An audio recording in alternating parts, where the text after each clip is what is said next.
નમસ્કાર, મારું નામ છે અભિષેકભાઈ ત્રિવેદી, નાના આસરાણા પ્રાથમિક શાળા.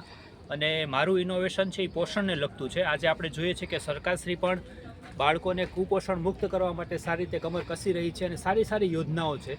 તો એક રિસ્પોન્સિબલ ગવર્મેન્ટ ટીચર તરીકે મેં એ વિચાર્યું કે મારે પણ મારા બનતા પ્રયત્નો કરવા જોઈએ. તો રિસેસ દરમિયાન બાળકો છે ઘરથી 5-10 રૂપિયા વાપરવા મળે એના એ બબલા ભૂંગળા એવું બધું અનહેલ્ધી નાસ્તો ખાતા હતા. એટલે મેં એમને ઓપ્શન આપ્યો, મેં તો તમે બાળકો આ ખાઓ છો એના કરતાં તમે ન્યુટ્રિશનલ ડિશ ખાઓ. ન્યુટ્રિશનલ ડિશ હું આપને બનાવીને આપીશ. ન્યુટ્રિશનલ ડિશમાં અહીંયા આપણે ફોટામાં જોઈ શકો છો, બાળકો બધા ગ્રુપમાં બેસી અને ન્યુટ્રિશનલ ડિશ છે એનો આનંદ માણી રહ્યા છે. ન્યુટ્રિશનલ ડિશમાં 3 થી 4 પ્રકારના સિઝનલ ફળ હોય છે, સલાડ હોય છે, મગફળી હોય છે, ફણગાવેલા મગ હોય છે અને બાળકો બધા રાજી રાજી બધી ન્યુટ્રિશનલ ડિશ ખાઈ શકે છે. એક સેમ્પલ ડિશ આપ મારા હાથમાં પણ જોઈ શકો છો કે અહીંયા મેં સેમ્પલ ડિશ બનાવીને તૈયાર કરી છે. આ ડિશ આપણે બાળકોને કેટલા રૂપિયામાં પ્રોવાઈડ કરીએ? આ ડિશ આપણે બાળકોને માત્ર 5 રૂપિયામાં પ્રોવાઈડ કરીએ છીએ.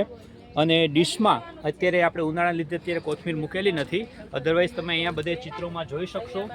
બીટ છે, કાકડી છે, પપૈયા છે, જમરૂખ છે, કોથમીર છે, મગફળી છે. આ રીતે બાળકો માત્ર 5 રૂપિયામાં આ ડિશ જો બાળક જાતે તૈયાર કરે તો 15 થી 20 રૂપિયાની કિંમતમાં પડે છે, પણ આપણે ટોકન ચાર્જથી માત્ર 5 રૂપિયામાં બાળકોને વીકમાં 2 વાર ન્યુટ્રિશનલ ડિશ ખવડાવીએ છીએ. અહીંયા જો સરસ મજાનું ભાઈનું અભિષેકભાઈનું ઇન્દ્રવદનભાઈ ત્રિવેદીનું